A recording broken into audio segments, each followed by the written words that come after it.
the reward of volunteerism is seeing a life change. Yes. What changes take place? I mean, it might be pretty obvious, but what's been your experience in watching the change that takes place in someone's life when they now have a little bit of mobility freedom? Well, just being able to get out and do things without it being a hassle. I can't imagine being dependent on someone else to get me somewhere. And I'm sure that people do have those needs, and they do have people that they can rely on, and there's people that are very willing to help them. But they're probably reluctant to ask, you know, if it's a hassle all the time. And now they've got some freedom. The people with the electric chairs, the power ones, they really can do a lot now, more on their own, and not have to feel so dependent or I imagine it would be easy to feel, you know, burdensome. Well, and a when power they're chair not, is fine in the house, but you still have to get it out of the house. Right. And the ramp, therefore, is the and now they can door. go walk the dog. Yeah. You know, they can do what they want. So they're just increasing anybody's mobility has to improve their quality of life. Remind me what you taught at BU. Mathematics.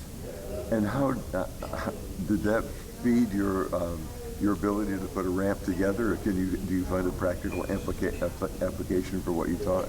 Oh, sure. There's math. There's math everywhere. Anything you do has math in it. I'll put a plug in for math. But oh, go ahead. No, well, actually, one of the years, the fellow who was working with AmeriCorps, the young man who was working with AmeriCorps, when I showed up on site, he was one of my former calculus students, and it was nice to see him there. And at one point, I was measuring something, and I said, "Hey, now how would I get the angle here?" And he goes, "I don't know. Go away." Put him on.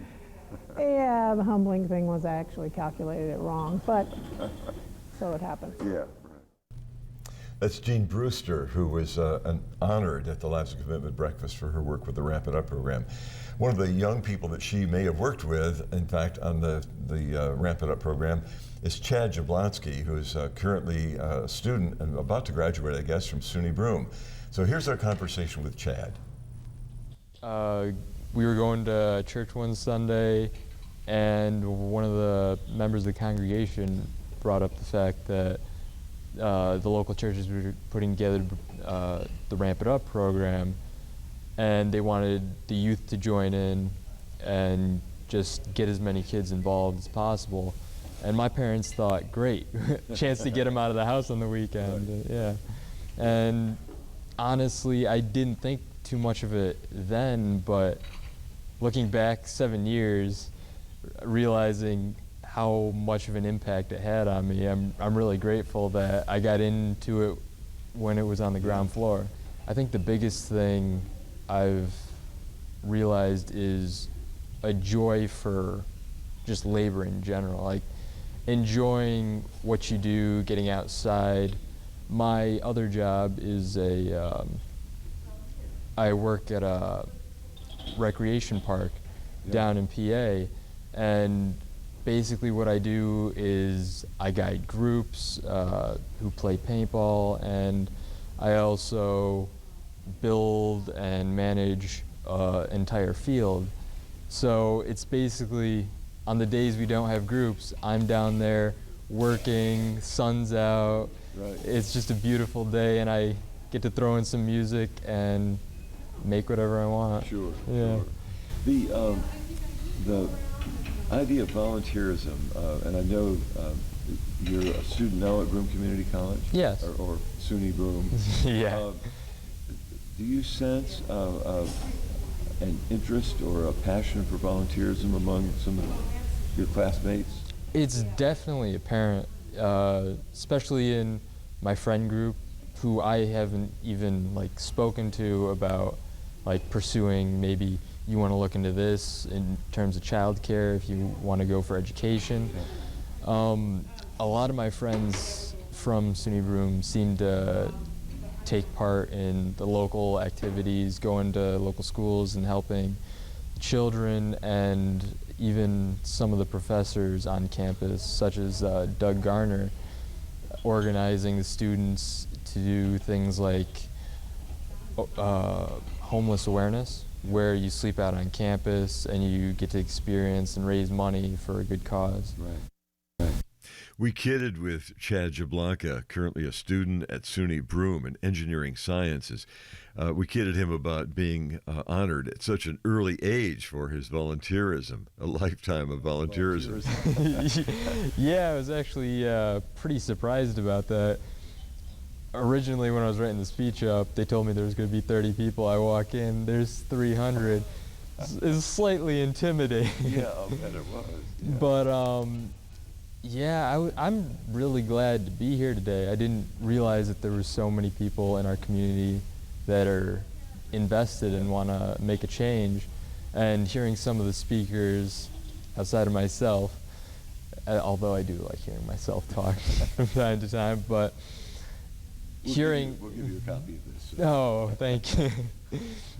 Hearing some of them talk about the directions they went, because I do the ramps and a few other things, but how they take part in the Broome County Council of Churches and the other ministries that they offer, it was really great to hear like the different perspectives and how people are coming at it, like coming at problems from different angles, and we're really just spreading out and taking part. Yeah. It was really impressive and almost a little shocking. Well, Not having made very many acceptance speeches myself, I was curious about how Chad Jablonka shaped the acceptance speech when he was honored at the Lives of Commitment breakfast at the Doubletree Hotel in Binghamton. I wanted to shape it in terms of how it affected me, and with some jokes, let everybody else know that maybe they should take part too, yes. and make somewhat of a difference.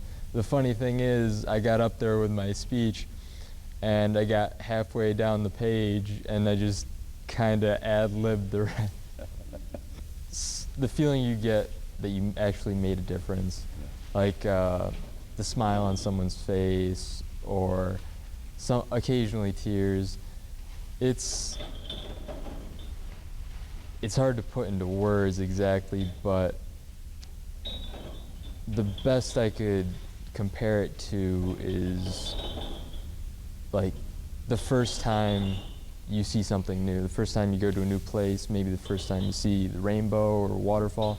Like, it's something you don't see in our day-to-day lives. Right. And by volunteering, you kind of go outside of our comfort zone, and you actually get to witness the real world. Yeah.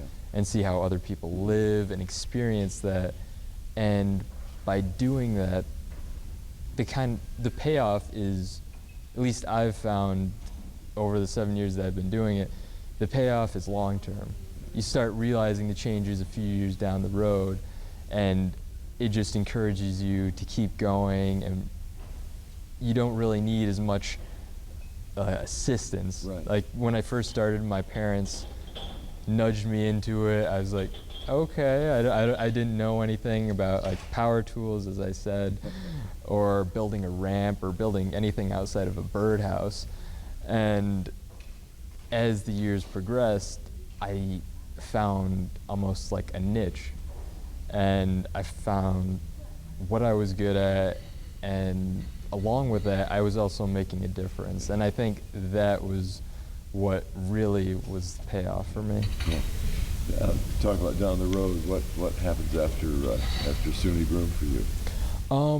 After SUNY Broome, either this summer or in the fall, I'm looking to do possibly a co-op. I recently applied to some schools with rolling admissions, RPI being one of them, Georgia Tech, and I'm looking to go for mechatronics. It's cross-discipline with electrical engineering, mechanical engineering, and systems engineering. Mm-hmm. And along with that, also a focus on bioengineering.